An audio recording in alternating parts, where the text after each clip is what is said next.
This is a video tutorial demonstrating how to update the MOORE Sales Corporation website. Your website was built in Joomla 2.5, which provides easy admin via a back page of your website. Here you can see we are viewing the front end of your website as seen by your website visitors. And to understand your website and how it's put together, you must understand that it is based on a modular system and a grid system, which allows you to place article content, which is typically text content like this you see down here, as well as modules such as this fading image module. Here we have another module which holds another couple images that have been made into links. Here we have a module that is a contact form. Here we have a module that is a scrolling image module. Here we have another text module that's been modified into links. This is also a module which has been coded in to exist within an article. So it gets a little tricky. There are ways to use all of these tools to produce a professional website. However, it also allows easy content management for those who do not have extended web design knowledge or experience. So, jumping into the back end of the content management system, here you can see on the front end is your simply is your domain. To access the back end, we would go to mooresales.com/administrator. Here you can see I've done that already. Go ahead and enter in the login credentials that I've already provided to you, and that'll bring you into the Joomla dashboard. Okay, now your site has been set up a little bit unconventionally in order to support the fact that we have various different kinds of content here which we have built your site around. Your manufacturer pages are really built around the fact that we're using your PDF viewer to showcase all of your manufacturer's literature and spec sheets and that kind of thing.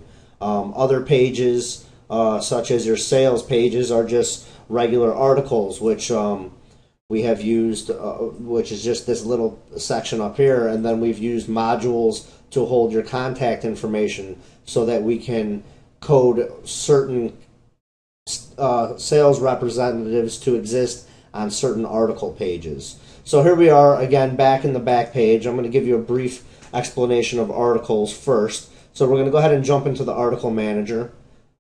Here you can see the different articles we have. We're going to go ahead and jump into the Illinois article. And looking at the Illinois article, you'll see that you have been provided very easy WordPad tools here. I could come in here, I could highlight any of this and make it linkable. I can then place the link in here, title the link. I could tell it to open into a new window. I could also go ahead and insert images by just touching on this image icon. I could then select images that already exist on the server, or I could use the image uploader. I could browse or drag files here, and I could easily import images into the website and into your articles. Another important tidbit here is that meta tagging is important. I have gone a little bit above the regular standard, which some people will just go and code your site's global meta description and meta keywords. We've done this individually for all your articles. So here you can see your meta tag and description, and how you can test the quality of these links is we would go back to your front page and we would go ahead and copy your URL. We would go to this website that is called SEO Central. It allows us to verify meta tags. So I'm going to go ahead and paste your item into the link into here. I'm going to hit submit.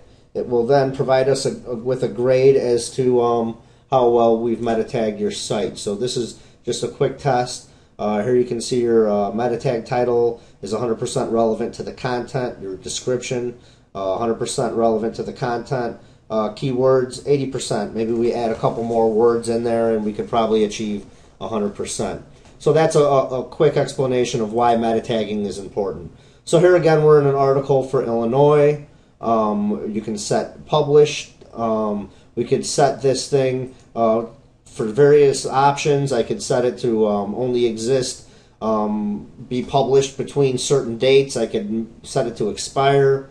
There's a lot of different options in here. We could sell it, show title, show modified date, all kinds of stuff. We've already went and set your global configuration so that you're set up right as you should be for a corporate website. So I'm going to go ahead and save and close this module, or this article, I'm sorry. And something else you should understand with your article manager is that you could easily sort them by categories. I could go ahead and just look at manufacturers. You'll notice there are not a lot of them in here. I started developing it in this fashion, and then I ended up developing it, your manufacturers, to exist within modules, as do your contacts. And that is for various reasons. Your contacts are put into modules so we can set them to exist on different state articles, as you will have different representatives that are going to be representing a multitude of states. And your manufacturers are set up using the module manager because of the Flash PDF viewer, and we'll go further into depth on that. But now here you can see we're in the module manager. It looks very similar to the article manager. Now we are over here editing modules. Now, to help you understand what a module is, we're going to go back to the front page of your website. Again, your main content is here in an article. This module is just graphics that are sent to Fade. This is a contact form module, scrolling module. Where these things exist are, this is the layout for your website. We could set it to exist in any of these positions. So as we go further into looking at the modules, you'll see here's the main body. We can go ahead and set it to exist content top, so it'll exist right above the content, right below the content, in a sidebar. We can tell the sidebar to live on the left or the right. As you can see, you have a lot of options of where you could actually place these modules. So we're going to go back into the modules, and we're going to take a look at your contact modules, which are in a certain type of module called a custom HTML module, which allows us to edit it simply like an article. So in here, we're going to select on Lonnie Hartstock. We're going to see that this is his information. We can see down here what pages he's set to exist on. So if I select Kansas, Kentucky, or Illinois, we're going to see Lonnie living in a module position there. So we're going to go ahead and let's look at Illinois. I believe Lonnie is there. And there he is, living in a module position. This would be our article content. Here's our module position. I could open this up again and see that he is published and he is set to live in content bottom A. So that is consistent with what we see here. Content bottom, he's going to live underneath the body.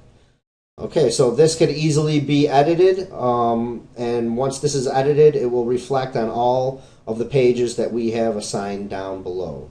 I'm going to go ahead and hit save.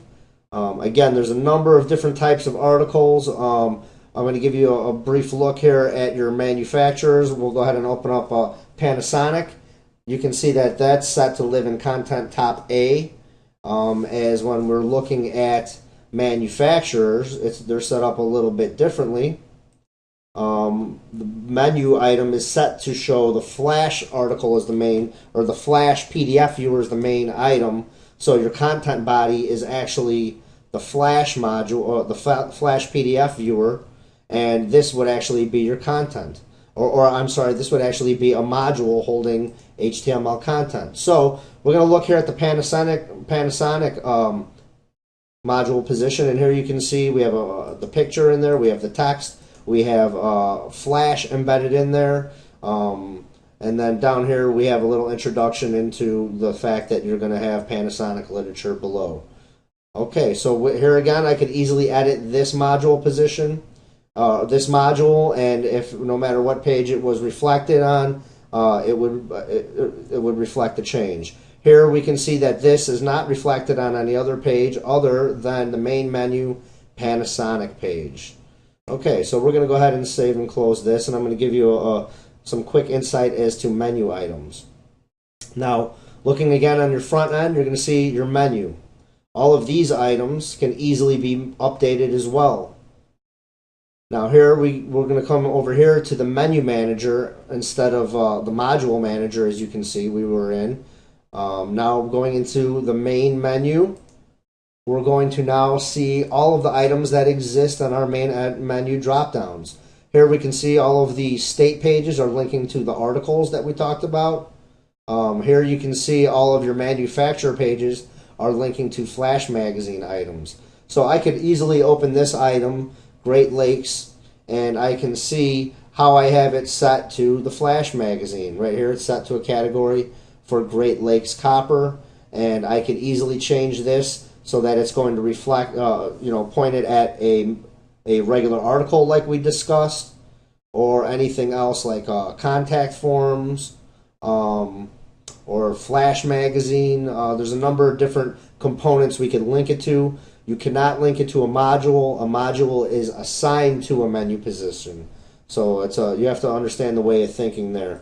You first must have a menu position to be able to link an item to. So I'm going to go ahead and save and close this, as you're going to get an in-depth tutorial about how to update your Flash magazine deluxe component. Here again, we're going to look at Minnesota. We're going to be able to see that here you can also tell it to live on different articles. So if this wasn't Minnesota, you would see that this would clearly say Illinois. I could open up this browser and it would allow me to change the article. Just as I said, you cannot assign a module position unless a menu exists. Well, you can't really assign a menu if the article doesn't exist. So you must first have an article, then create your menu, then assign your module. And these are in-depth things beyond regular content management updating, but I just want to give you a kind of roundabout insight about what Joomla 2.5 can do, and how your site was developed, so you could kind of understand the mechanism here.